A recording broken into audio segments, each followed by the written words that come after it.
Welcome! This explainer is based on the work of Professor Kiskunov, and in it, we're going to explore a fundamental shift in how we think about law. You see, it's no longer just a set of rules for human behavior. It's actually becoming the architect of the virtual and hybrid realities we all live in. So here's our roadmap. We'll start by tracing the historical waves of legal development. Then, we'll pin down what information law actually is. After that, we'll look at its structure, examine the huge impact of AI, and finally, we'll look at the big challenges that are just over the horizon. To really get our heads around information law, we first need to take a step back. You see, law has always changed and adapted in response to whatever society's most important resources and technologies were at the time. The futurist Alvin Toffler came up with this great model. He described how society developed in three big waves: the agricultural, the industrial, and now the information society. And each of these waves didn't just change how we live, it fundamentally changed the very nature of the laws that govern us. This table really maps out that whole progression. You know, back in the agricultural age, law was mostly about disputes between people over things like land and property. Then, in the industrial age, it started building bigger social structures, like labor laws. But check out the shift in those last three rows. The focus of law has moved from just regulating behavior to creating the conditions for information to flow, then to actively constructing the digital worlds we live in, and now to regulating our partnership with AI. Each new layer is built right on top of the last. So let's get something straight about what information law actually is. It's a common mistake to think it's just the rules for the internet. It really goes so much deeper than that. We really have to separate two different things. On one side, you have the regulation of the internet's technical plumbing, things like domain names and network neutrality. But on the other, much bigger side, you have the action of law inside that virtual environment. Information law is mostly concerned with this second idea. How do we govern the contracts, the rights, and the legal realities that are happening online every single day? So the whole point, the ultimate goal of this field, is to understand and build a coherent virtual legal reality. It's about creating a space where our established legal principles can work effectively and predictably, even in a totally digital world. Now, a huge challenge that's driving all of this change is what we call the disappearing intermediary.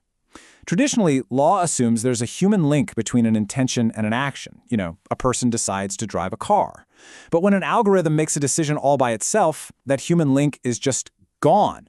This completely breaks the traditional chain of legal responsibility, and it forces the law to shift its focus from controlling what people do to controlling the architecture of the system itself. Okay, so how is this new field of law actually put together? It's not just a messy collection of rules. It has a very clear architecture, which is organized into two main parts that build on each other. The easiest way to think about it is like this. The general part is the theoretical foundation. It sets up the core concepts of how law can even work in a virtual space. Then, the special part takes that theory and applies it to real-world issues, trying to develop values like justice and human rights in the digital world. And this slide shows you that practical side in action. The special part deals with concrete topics you'll definitely recognize, things like AI regulation, data protection under GDPR, e-commerce, and all the legal frameworks for digital government services. Now, because digital interactions are so incredibly complex, information law uses a new organizing principle called functional unification. So imagine you buy something online using a discount code that an AI generated just for you. Well, that one single event touches on contract law, consumer protection law, data protection law, and even AI regulation. Functional unification is the framework that lets us pull all those different rules together to govern that one single digital moment. And this brings us to the biggest disruption of them all. Right now, no technology is challenging the law more than artificial intelligence. It's fundamentally changing how decisions are made, and, maybe most importantly, who gets held responsible for them. This slide highlights a really fundamental conflict. Human legal judgment is all about cause and effect. It tries to understand why something happened in order to achieve justice. An algorithm, on the other hand, is purely statistical. It doesn't understand why at all. It only sees mathematical patterns, that when A happens, B tends to follow. This creates this huge tension with our right to a fair process that's based on reasons, not just cold correlations. This has forced a complete overhaul of legal responsibility. We're moving away from the classic model which lawyers call culpa, where you have to prove someone was actually at fault. Now we're moving to a model based on risk. Under this new approach, the operator of an autonomous system can be held liable simply because they get the benefit from it and they created the risk in the first place, whether they were technically at fault or not. And this really gets to the core of the black box problem. I mean, if even the AI's own creators can't explain exactly why it made a certain decision, how on earth can we expect the victim to prove there was an error in the code?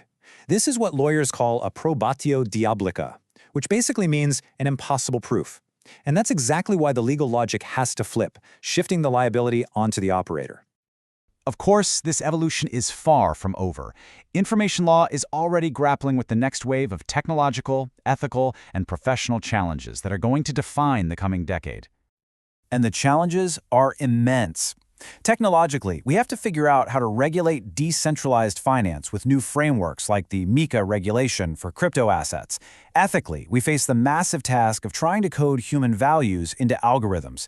And professionally, the role of a lawyer is changing from someone who just interprets text into an architect of virtual legal systems.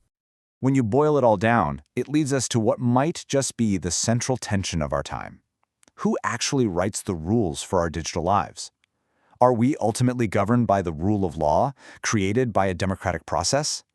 Or are we increasingly governed by the rule of code, written by a private programmer in an office somewhere? So we've seen law evolve from regulating land all the way to constructing entire virtual realities. It's a shift that forces us to rethink our most basic ideas about responsibility and governance. And this brings us to one final critical question. Where exactly do we draw the line between helpful personalization and covert manipulation?